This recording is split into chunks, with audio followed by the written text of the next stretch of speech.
And welcome to the annual talk, our annual talk celebrating women achievement. It is a pleasure today to have with us Harriet Minter. She is the editor of the section in The Guardian, Women in Leadership, and I believe you set it up following your mantra, proceed until apprehended. So Harriet set it up in April 2013, and so far I think you've got over 23,000 subscribers. Yeah. Wow. Okay. So Harriet is a great supporter of women in the workplace. She's also a supporter of diversity and work-life balance. As a journalist, she's been interviewing leading women in politics, business, and celebrity world. So I'm sure you're going to tell us all about you, and we are very keen to know what are the key ingredients of your success and achievements. Thank you. Ladies and gentlemen, Harriet Minter.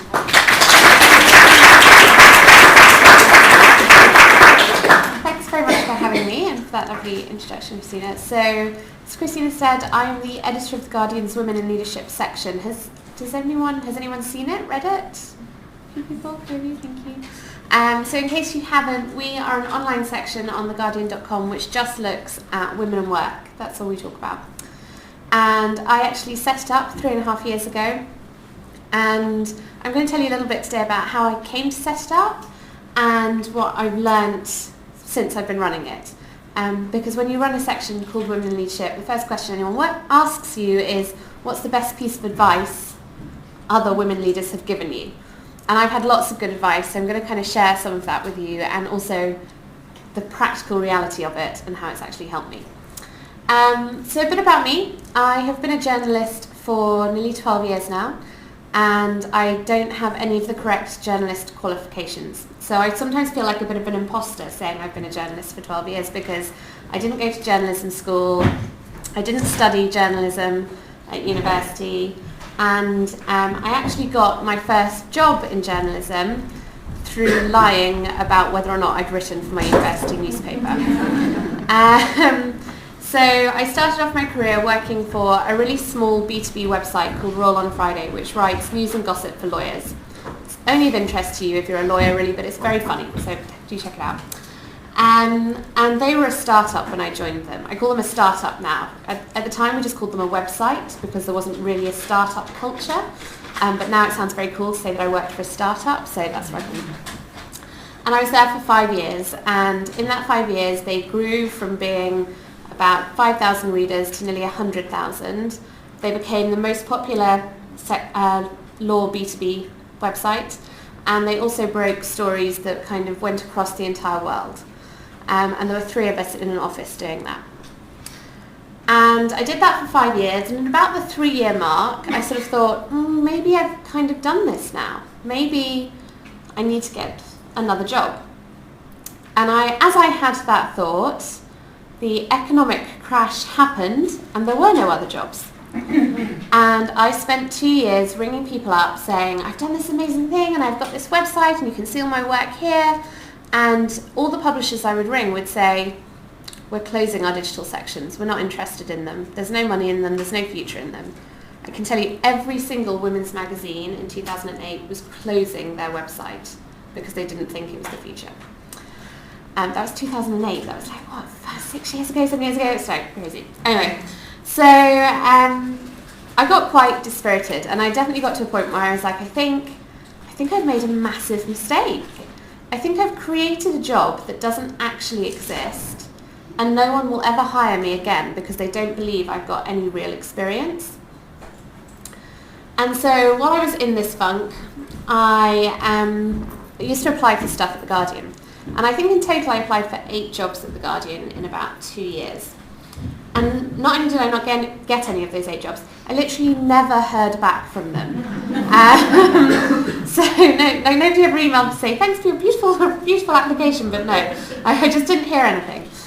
Until one day but I did hear from them when they wanted to spam me about stuff. So they used to email me careers advice and things to do on the weekend. I was like, no, I just want a job.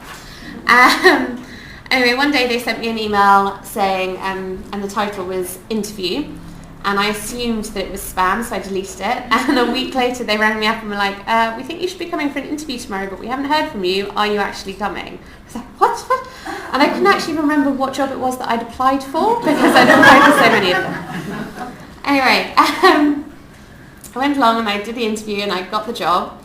And I don't know if any of you have ever had that, where you do a job interview and you come out of it and you're almost sort of in shock because it went so well that you think you must have misread everything. And I felt like I'd misread everything for 6.5 weeks while they kept me waiting as to whether or not I got the job. But I did get it, and I joined The Guardian because at that point they needed people who were digital specialists.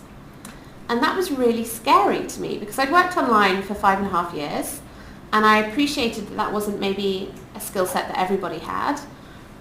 But I was also terrified that I was going to go into this 200-year institution and that they expected me to bring something with me, something that would help them. Like, what could I know that would help The Guardian, this massive brand? So I went in and I was brought in to launch a series of new sections on their website which were called professional networks, and they were aimed at people for working in specific communities. There's one for people working in the healthcare community, there's one for people working in social services, there's one for people working in media, went across. And I was a launch editor for them, which basically meant it was my job to identify a potential audience, think about what they'd want to read in terms of content, think about who their key influencers were, who would want to have contributing, what the key debate topics were, and then I'd pull together a team and we'd create the section, and then when it was up and running, I'd move on to the next one. And I did that for about 2.5 years, over 15 sections. So I have like a kind of small amount of knowledge of a lot of stuff. I don't do depth. And then when we got to the end of those 15 sections, I was sort of at a bit of a loss. And my boss essentially said to me, we really like you, but we're not quite sure what to do with you at the moment. Hang around, something will turn up. He basically told me to go and create my own job, and now I would be able to do that. But then I didn't know what he meant, because I thought having a job was getting a job description and doing that job description to the best of your ability. So I had a bit of a panic, and I sort of got myself in a bit of a state, and I was constantly really worried about what I should and shouldn't be doing. And so I spent a lot of time essentially sticking my nose into other people's problems and being like, oh, what are you doing? Can I help with that? What's going on over here? Can I be useful there? Which is sometimes really helpful, but quite often not really helpful. And while I was doing that, I noticed this really interesting trend, which was that every time we wrote anything about women and work, it did really, really well. And every time I got on the tube, somebody was reading Lean In. And every time I opened the paper, there was an article about where are all the women in senior roles. And the government was launching a really big review into women on boards. And it felt like there was a real trend happening, a real zeitgeist. But The Guardian had no strategy around it. So it was all a bit hit and miss. So I went to my boss and I put together a business plan which set out why we should have a section which just talked about women and work, why that was important for The Guardian. And it was beautiful. It had PowerPoint, it had graphs, it had spreadsheets. And I passed it over to my boss, and he took one look at the title and he just went, no, and passed it straight back again. Now, I have to say at this point that my boss at that time does not come out terribly well from this story, but that he is a fantastic guy and was actually a really great manager. But this is the point, unfortunately, where he doesn't look that good and it's bad that the story relies on him. Anyway, so he pushed it back and he said no to it. And I was really upset because I felt like he hadn't read it, he hadn't given it a proper chance. So I thought, can you just look at what I've put together? No, Harriet, we've tried this, we've been there before, this isn't going to work. And so I went away and I was quite annoyed. I was really annoyed because I felt like I'd put a lot of time and effort into something and I hadn't been listened to. And so I did what everyone does when they really value their job and they're annoyed about something. I went and told everyone how annoyed I was. And in telling people, I got talking to a friend of mine who worked in our events team. And she said, you know what, I really wanted to put on an event on this topic, but every time I suggest it, it gets knocked back. So why don't you and I team up and we'll put the event on together? And if it goes great, fantastic, we can celebrate. And if nobody turns up, well, we'll just deny all knowledge. So we found a panel and we booked a meeting room in the Guardian's building, and we persuaded another friend of ours who worked on a different section of the paper to put a little advert in for us, and 48 hours later it had sold out. And when it had sold out, I went to my boss and I said, kind of done this thing, and I know you said you weren't interested, but if you come along to the event and you can't get it after that, then I promise I won't mention it again. And because he was a good guy, I kind of laughed and he was like, okay, fine, I'll come to the event.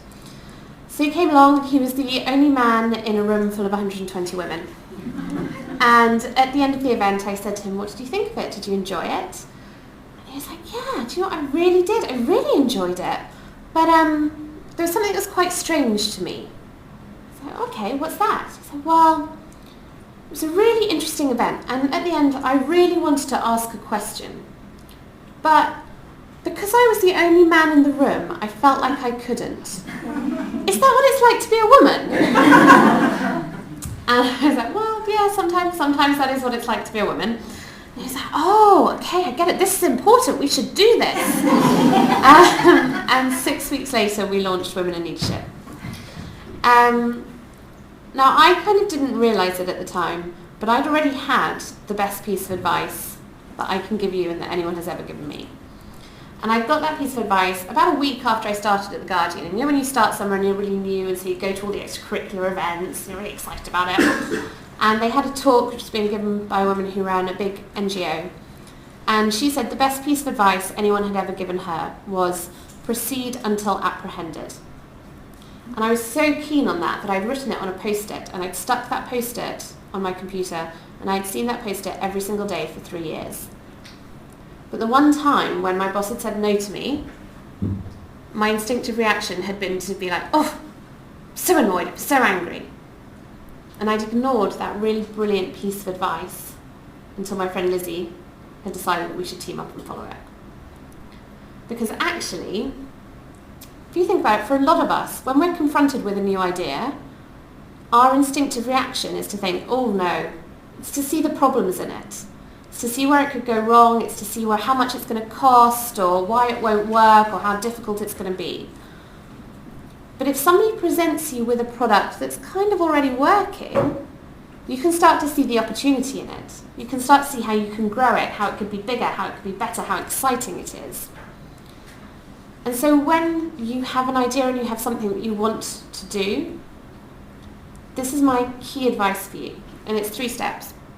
The first step is think about how you can scale it down. So I wanted to start a whole section on The Guardian's website. That's actually quite a big deal. There's a lot of people that you have to get to say yes to that. But we scaled it down to just a 1-day event. Not even a day event, a 2-hour event. And so you could see the concept working. You could see how it would work, why it was interesting, why it had buy-in. But it wasn't this big deal. The second one is to find an ally. And partly because if it all goes wrong, you can blame them. But also because they can give you faith when you don't have it. They can boost you up. They can hit back on stuff that isn't going to work, but also reassure you if you're not sure of something. And the third step is to just start. Just do something. Has anyone ever had that feeling where you just feel, you don't quite know what's wrong, but you feel really stuck? You feel really, really stuck. And you don't know how to get out of it. And everyone starts to think, I've got this big problem in my life and I need to go and fix it, and that means giving up my job and getting a new one, or moving countries, or leaving my other half. It's always big solutions. Those big solutions take a lot of bravery and commitment. And you're going to think about them and think about them and think about them. When you're feeling really stuck, the best thing is to do something small and simple. And it doesn't matter what it is, but it just gets you moving again, gets you going, picks your feet up out of the quicksand. And it doesn't require as much bravery. That's what setting up Women in Leadership taught me. But like all good stories, there's a beginning, and then there's a middle, and then there's an end. So that was the beginning of Women in Leadership. And then about 6 months in, we were having a really great time. So it had been a very successful launch, everyone really liked it, the feedback was really good. But when you work for a big organisation, stuff happens. And at that point, The Guardian had a restructure.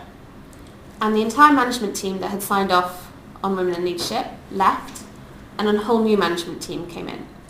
And as anyone who's been through a restructure knows, it's never good to be the new thing in a restructure, because you don't have the data to back up what you're saying, right? So all you are is a cost. You're not really a benefit. So it was quite stressful.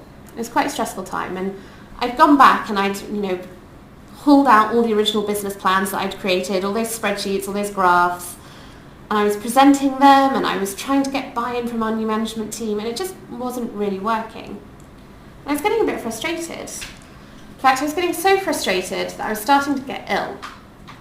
And I was finding myself in the office later and later and later. And when I was at home on the weekends, I wasn't seeing people because I was so tired, all I wanted to do was sleep. And I had one of those colds, which isn't really a proper cold, but you're just constantly losing your voice and you feel a bit under the weather and everything's just a bit too much effort. And I got acne and my skin was horrible, and I was actually, if we're being frank, just a really ratty person to be around. And now that I look back on it, with the kind of hindsight and wisdom of 3 years later, I realised that what that was the beginning of burnout. But I didn't know that at the time. I just thought I was just a bit stressed, and I'd be fine, because I was just a bit stressed, and you just have to get through stress. That's just how it works, you just get through it.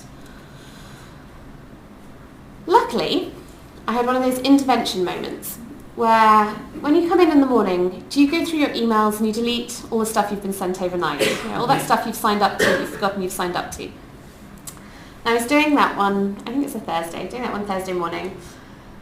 And as I was deleting them, I saw this subject line which said, how to be more resilient. And I thought, God, right now I really need that. And so I clicked on it. And it was a day-long course at the School of Life happening that weekend. Does everyone know what the School of Life is? It's just around the corner. It's just around the corner. Do go check them out because they're amazing.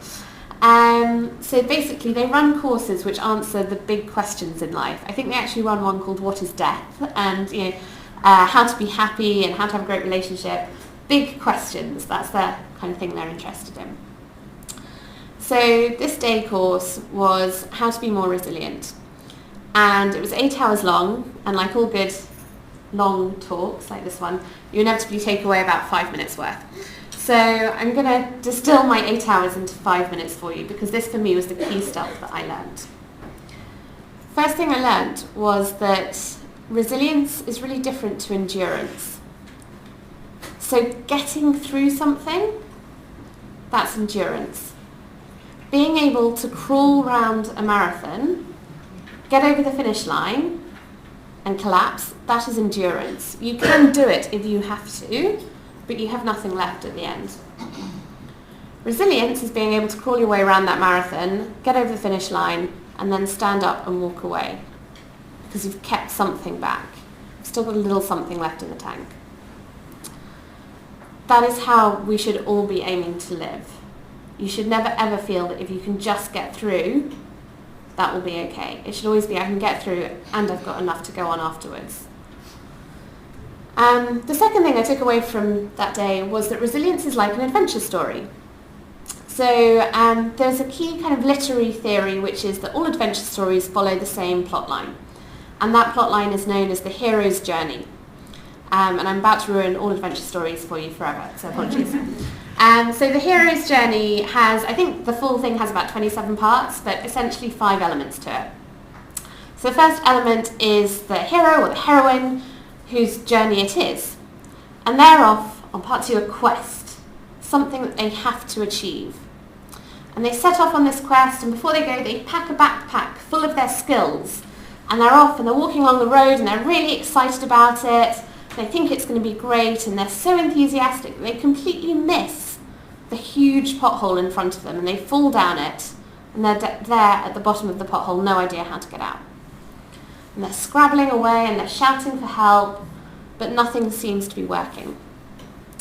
And it's only when the hero goes back to the backpack of skills that they packed before they left and starts using those skills, no matter how irrelevant or unhelpful they seem, the part 4 of the hero's journey happens. And part 4 of the hero's journey, it's my favourite part, it is the mystery stranger who appears from the mists, turns the story around and puts the hero back on their quest to part 5 and success.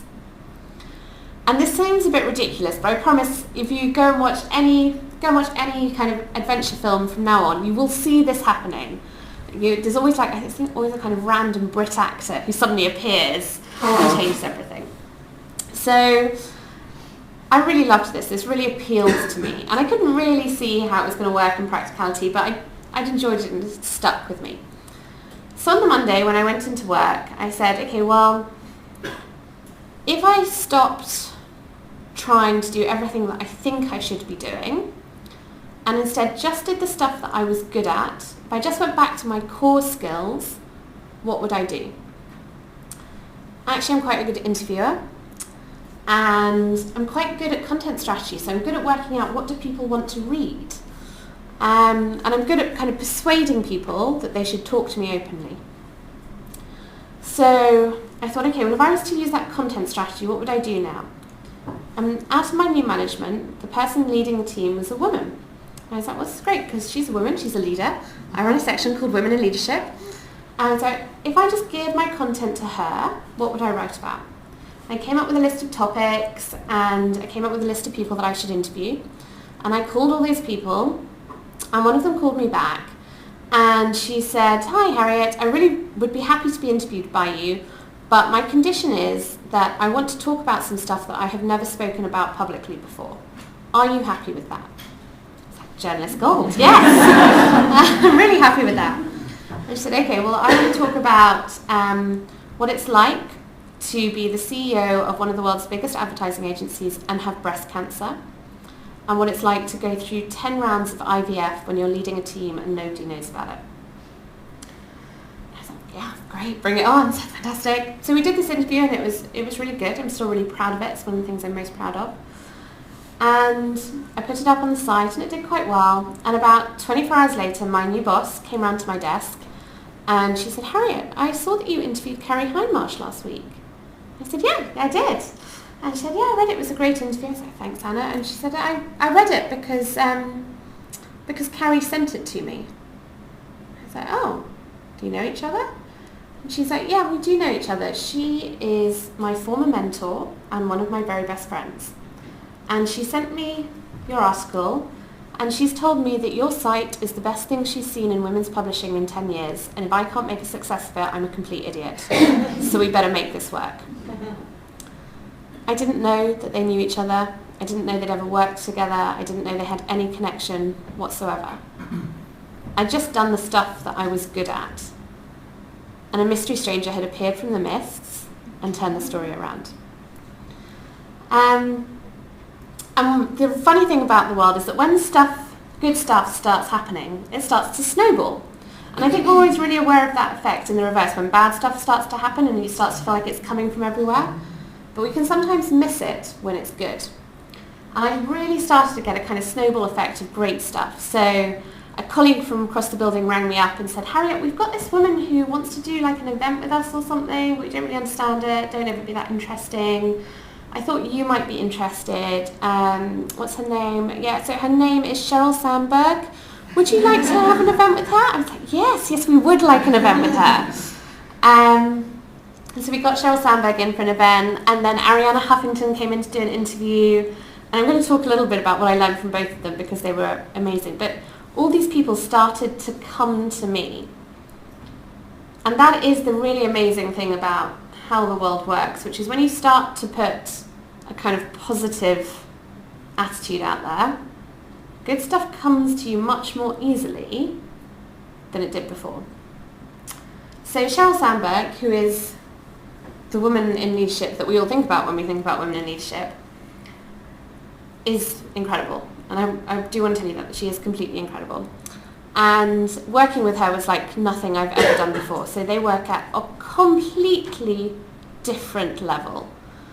The level of detail, the level of expectation, Do emails at 2 a.m, you know, completely different level. But she is charming. And she arrived to do an event with us. And she was in the Guardian's building for 3 hours. In those 3 hours, she ran a mentoring session for 15 women. She signed 250 books. She did a meet and greet with 50 people. And then she did an hour-long live Q&A on stage. And it's more than I do in roughly a month. And I remember watching all this and just being in awe at how much she could get done in the time available. Because you know how we all say, oh, we all have 24 hours in the day, and yet somehow some people seem to achieve so much more in those 24 hours. And I was like, well, that's life, right? Some people are just somehow better with time.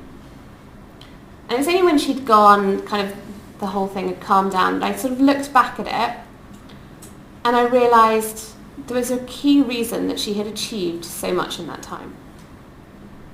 So when she ran that mentoring group with 15 women, yes, she ran it, but she had another woman who ran it with her, which meant that at the end of it, when everyone wanted their photos taken, there was somebody there to organise that photo process and get Cheryl out the door quite quickly.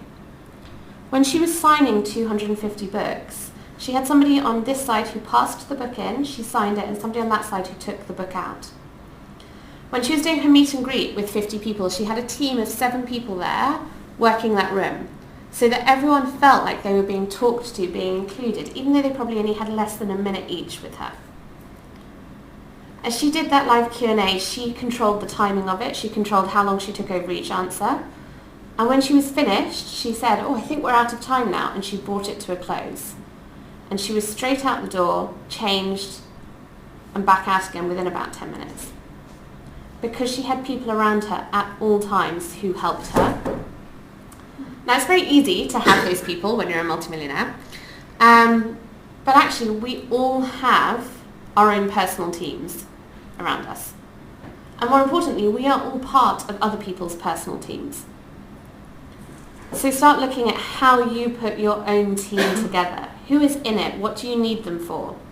What are the roles that you need around you to support you and have you operating at your best?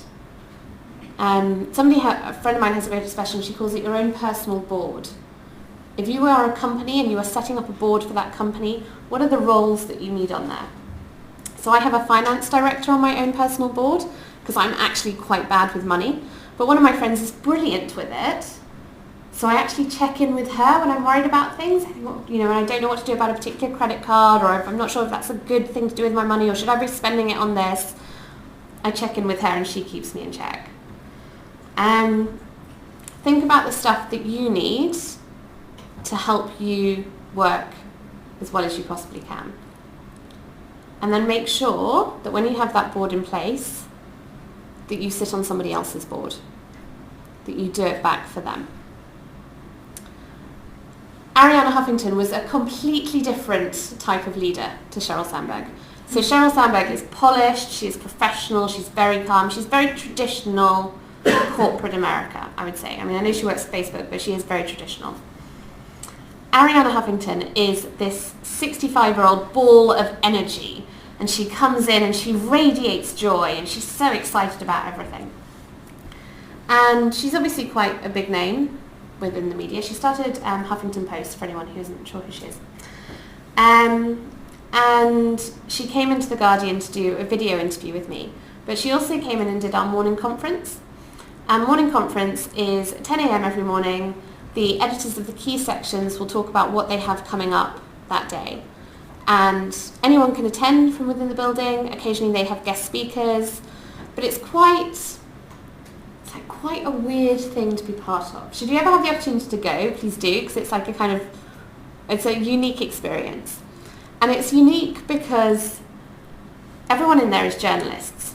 So there's no kind of polite raising of hands, waiting for somebody to finish a question. Everyone jumps in on top of each other. And honestly, if you go regularly, you'll realise that 80+% of the questions and comments that are made are from men, even though the ratio won't be even 50-50, it'll probably be more 60-40 women to men. And also, the other funny thing is when they do have guest speakers, at the end of a guest speaker, there's usually a kind of polite round of applause and then everybody leaves. What happens at The Guardian is the guest speaker finishes speaking, answers some questions, and then when there are no more questions, everyone just stands up and walks out the room, which is quite intimidating if you're speaking. So Arianna Huffington came in and it was packed because everyone wanted to see her, and she was talking about her book Thrive, which is all about kind of well-being and how you look after yourself. And she had this incredible effect on the room where she sort of calmed them, and everyone was sitting there sort of staring up at her, and then when it got to questions, everyone started to raise their hands. And she would take questions, and nobody interrupted her, nobody jumped in, nobody asked anything that sort of, contradicted her. And then at the very end, when she said she was finished and she was leaving, there was a round of applause. The only other person to have got a round of applause at morning conference is David Attenborough. That's how much of a living legend you have to be. And again, I went away and I was sort of in awe of what she'd done, but when I looked at it, I was like, what was the secret? What did she do that made her different, that made her unique? And I realised she did something really, really simple that all of us do all the time. She breathed. So she really took her time when she was speaking. She didn't rush anything. She didn't hurry across. She wasn't concerned that morning conference is really only half an hour, 45 minutes max, and she was already 15 minutes late. She wanted to take her time. When somebody asked her a question, she didn't feel the need to respond to them instantly. She thought about what she was going to say. And she used that time to take a full breath, hold the room, and then answer. And it is a real skill. It's a real skill when you're speaking to people to see how slowly you can go. I'm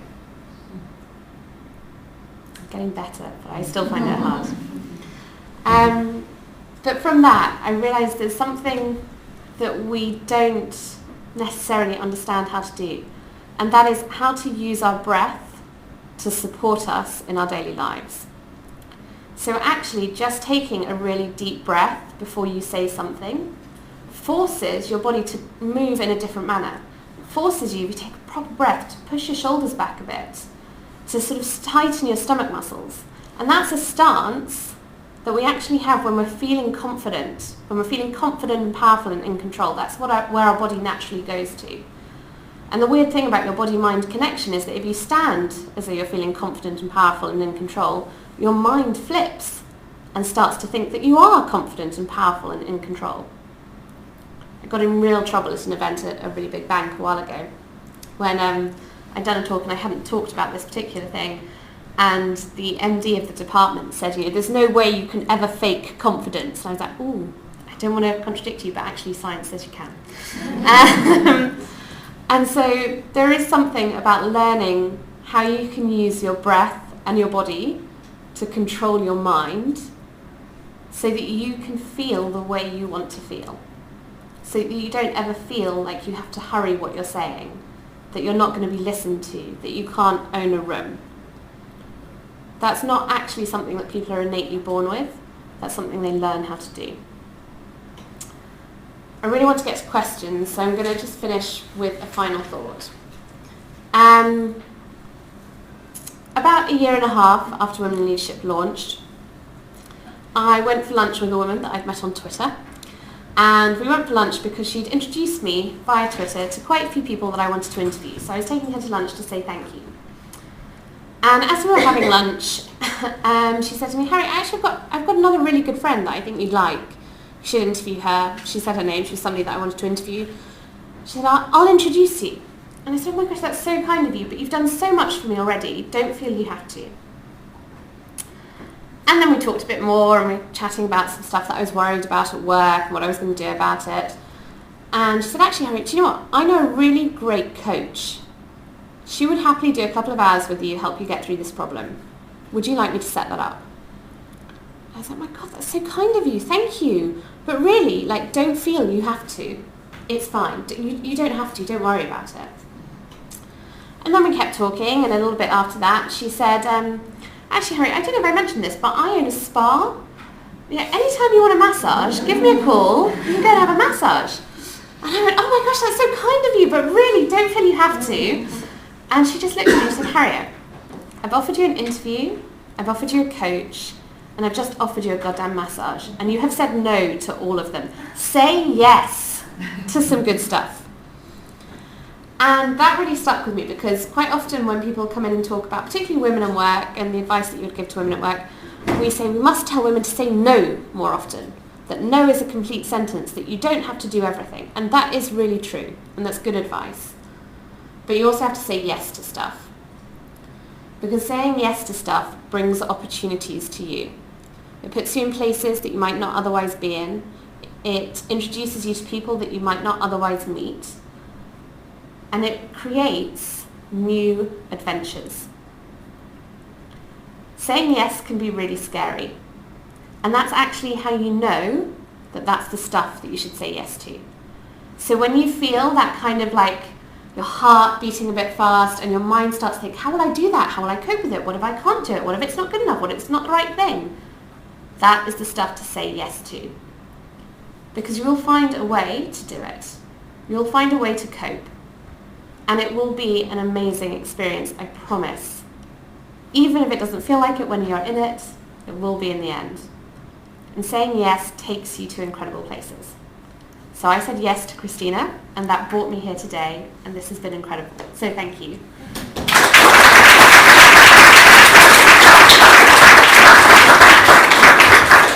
you so much, Harriet. So this was really, really interesting. So is anybody got any questions? And can I just say we've been recorded? Yeah, I was going to say, like, I will answer literally anything, but just, you know. So, fire question. So does the stranger in the mist lead you into rescue fantasies, that in a way that your fate is not within your own hands, that it's okay, somebody will sort it out? No, I think it's because I think your fate is always in your own hands, right? So that stranger doesn't appear from nothing. You have to do the work. So I think for me what it's really about is that moment when you're thinking, there's nothing I can do here. I can't fix this. I can't make this right. To go back and be like, okay, well, maybe I can't fix it, but I can still do something. I still have some skills. I still have some uses. I still have some things that I am good at. And it's a really strange thing, which is when you're in that situation and you feel like you don't have the right skills, you start to think that you have no skills. And those are different things. And actually, so it's then about going, okay, well, maybe I can't win at this exact thing here, but I'm going to go back to what I'm really good at, and I'm going to do that. And the really strange thing of it that comes from that is that just doing what you're good at will bring something to you. It'll open something up. But it's about getting away from that mentality which says, I have to fix everything, I have to be able to do it, because you can't do everything. So it's about opening yourself up to who can I bring in to help me. Good question. Yes? What's your interaction with men, or men reading your column? Because I think Athena SWAN's an interesting thing. It's often about empowering women, but I often think it's changing the culture around men and male thinking that would also help. So I have to say actually that it is a really high ratio of men in the audience today. So like, I know you probably feel a bit isolated, but honestly it's really high, so thank you very much.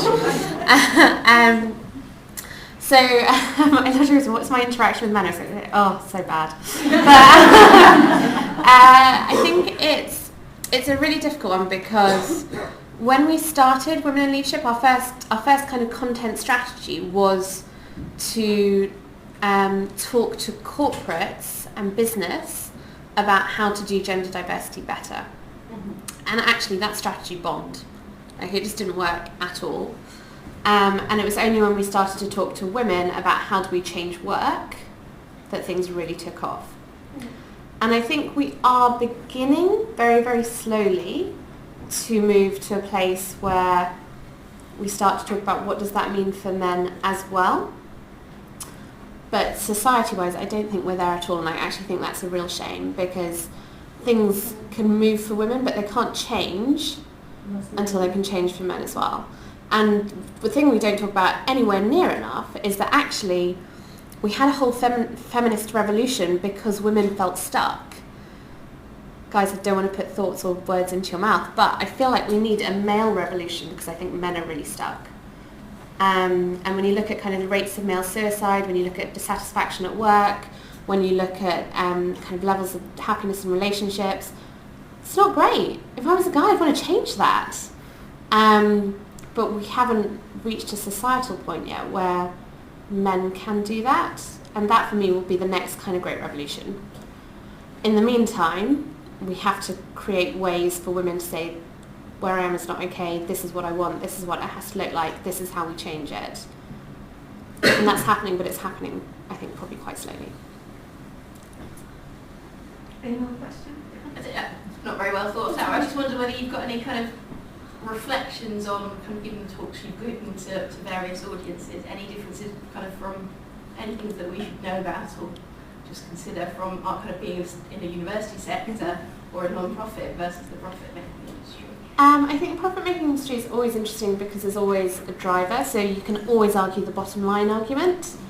Although actually I think it doesn't work as well as the people who created it would like to think that it does. So there's a McKinsey report which says that companies with diverse boards perform 16% better than those without diverse boards, which when you look at how much money those companies make, that should be you should just be throwing people off your board and putting other people in. So I don't actually know that argument works that well.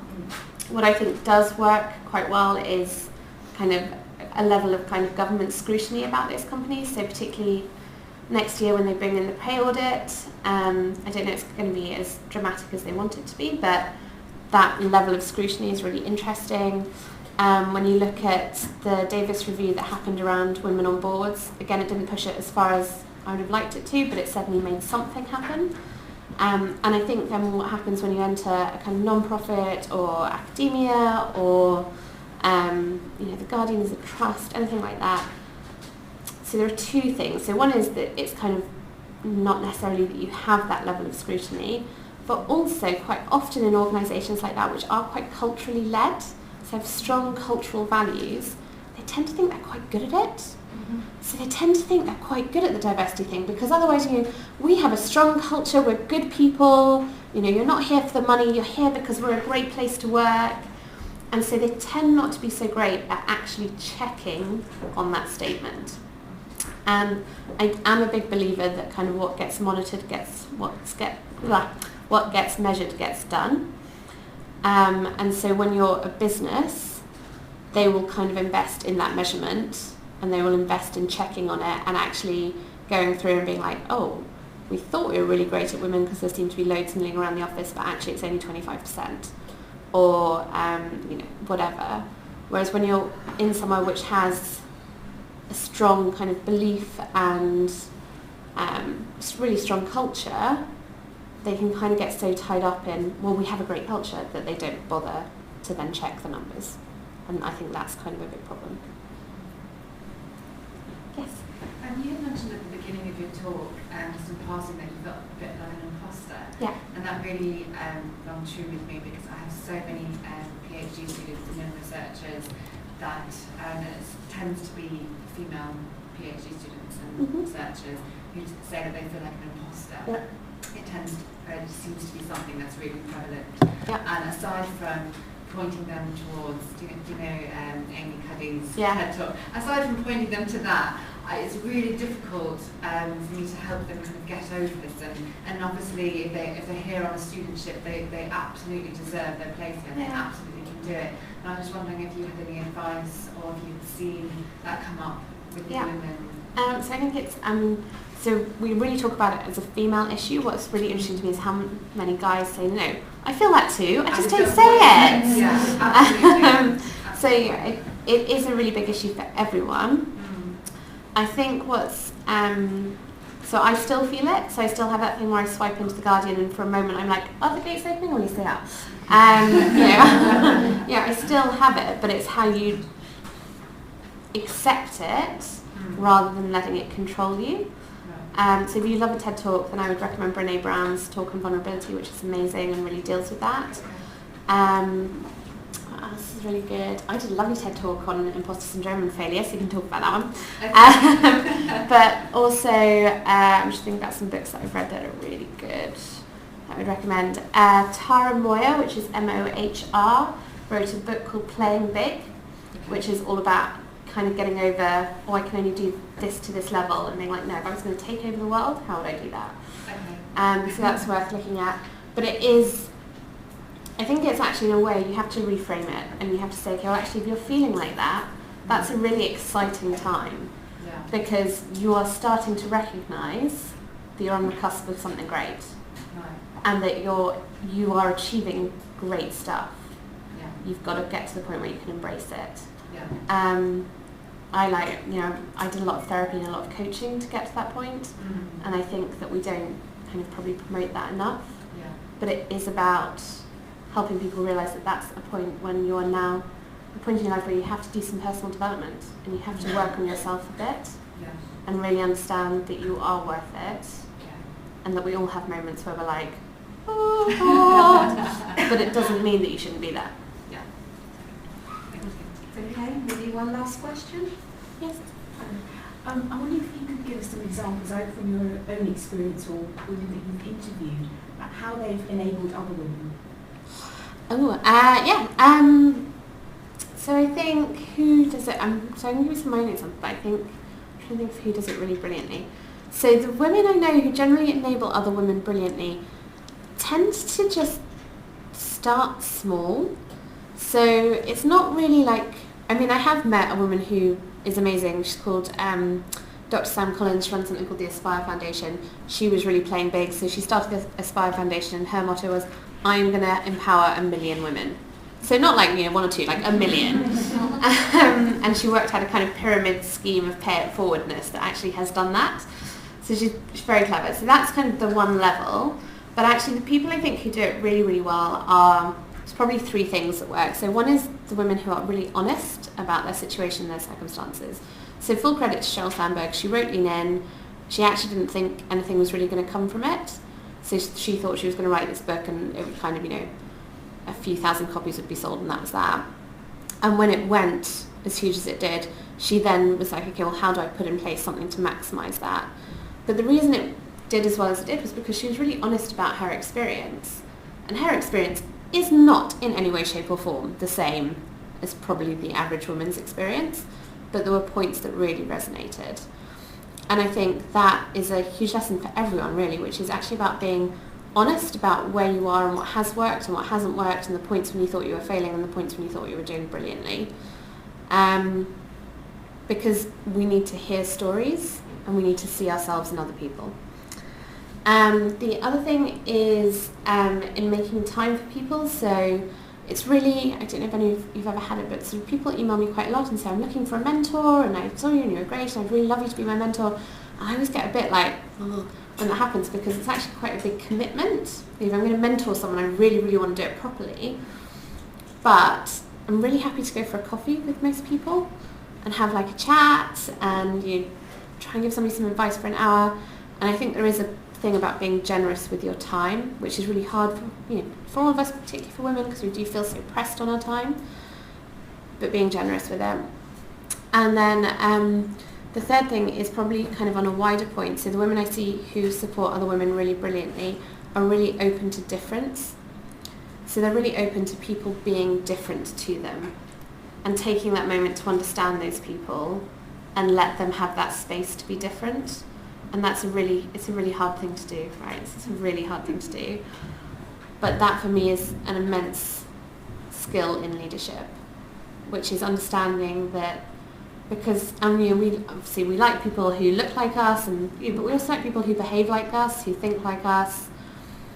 And so really taking the time to try and understand somebody who doesn't think and behave like you is, for me, what makes really, really great leaders. And the women I've seen who do that, I think, are amazing. Okay, thank you so much, Harriet.